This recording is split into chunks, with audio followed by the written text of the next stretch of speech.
why young single moms of all the challenges that we have? It's a combination of events that go back as far back as the early 60s in my own life. In the 60s, I was able to work with disadvantaged youth in several capacities.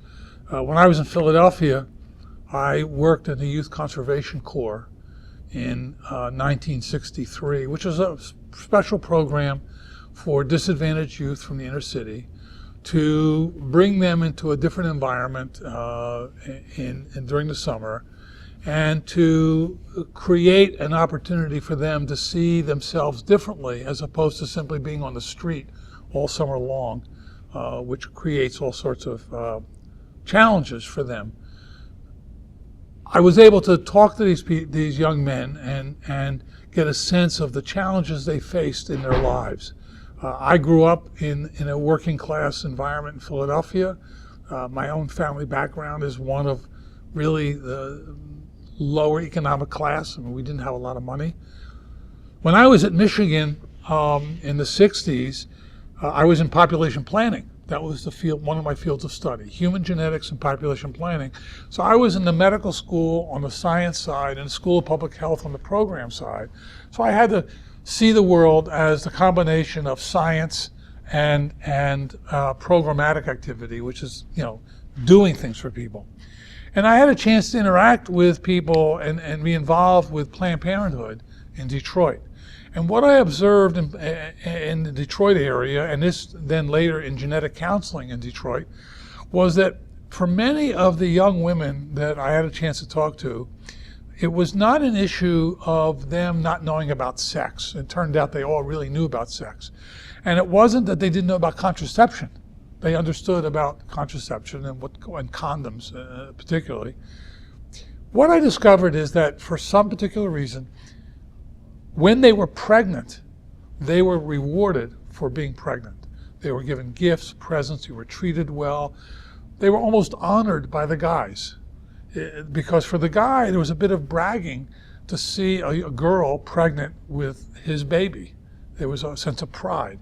Now, when the baby was born, of course, that pride disappeared and they didn't do much to support the baby. But while the woman was pregnant, pride was there. Well, that translated to an environment that I saw as somewhat negative for the girl, because it kind of left her trapped with only repeating the behavior of pregnancy. Well, roll forward, I left Michigan. I taught in a medical school in Kentucky. I then ended up at MIT in the Sloan School of Management, so I learned a lot about the world of management and putting things together. Came to DC, worked in policy for Joe Califano and alcohol abuse nationally, so I had a chance to look at a national scope of programs.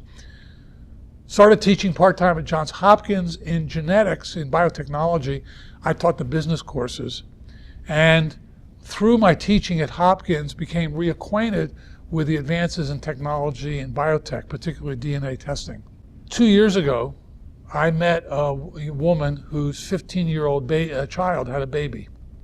And I was driving with one of my coaches to have a meet with this woman, and I was asked the question, how would our genetics, our DNA profiling technology, how could that make a difference in this young woman's life? And I thought about that for a minute, and I thought, well,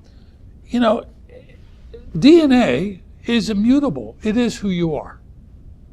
It's the thing you were born with, and we all know that.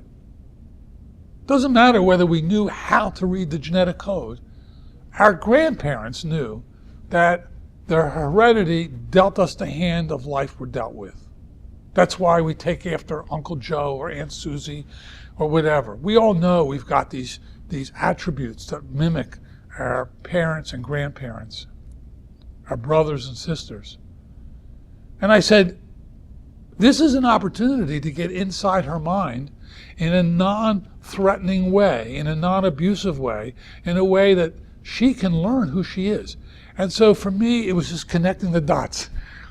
The 60s, and here we are today, and I said, wow, the problem hasn't gone away, and here's a path to solution. And once I saw the connection, I said, this is what we have to do.